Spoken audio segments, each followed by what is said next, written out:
Good evening, everybody. I hope all is well. Once again, I'm in the old van. Just sitting out here. Come home.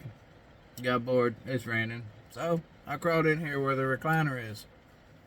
Then I got to thinking. My DC to DC charger wasn't putting out today. Let's start tinkering. Of course, that's where the trouble starts. Well, upon inspection, I found that the remote wire for it was not connected. Had come loose.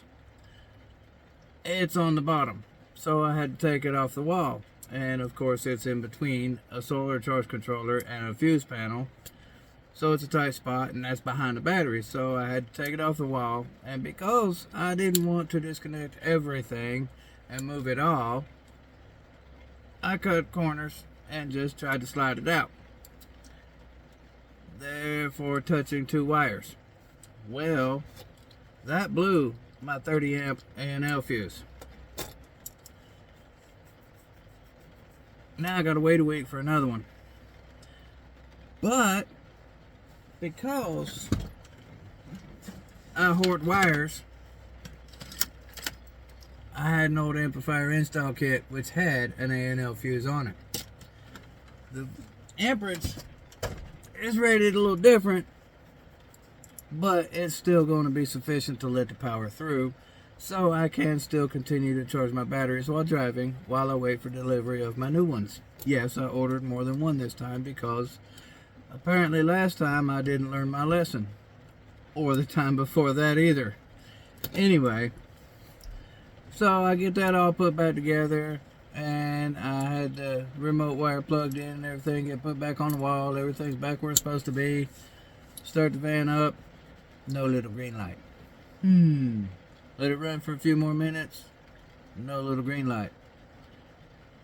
Now I'm going to have to follow that remote wire all the way up the van, across under the dash to the fuse panel, just to see which fuse it is I used. I'm thinking about just undoing that and putting it to a hot wire in my dash, because when I connected my radio to a switch which is fed by the fuse panel back here in the back so that I can turn my radio on whenever I want to and not worry about my starting battery dying, there's an extra hot wire there, and I know right where it is. And that's all I need, because it's just a remote wire to engage the DC to DC charger. I believe that's going to be a lot simpler and easier and just as effective. I know there's some people out there probably say, no, don't do that, do it right, put it back in the fuse panel, blah, blah, blah. Hey, it's my van. You want it done some way, come do it.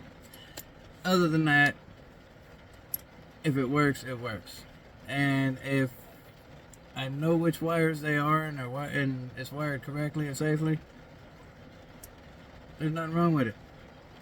But that's going to be another day, because it's raining tonight, and very well may be raining all weekend long. So it might be Monday or later before I get to open this van up just to start pulling wires.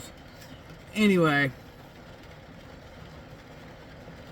just more bored ramblings.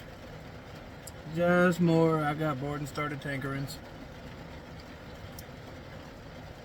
What else can you do on a rainy day or a rainy night? You know what I mean? Anyway, I don't know if y'all are enjoying these ramblings, enjoying these videos. If so, let me know. If you got any questions, let me know. Got any suggestions? Let me know.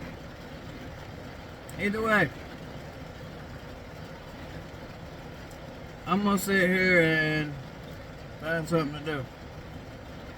I may try to dodge a few raindrops, jump in the other van, turn the TV on, and lay down, call it night. I don't know. But once again, it was an excuse to make yet another video. Until next time, happy trails.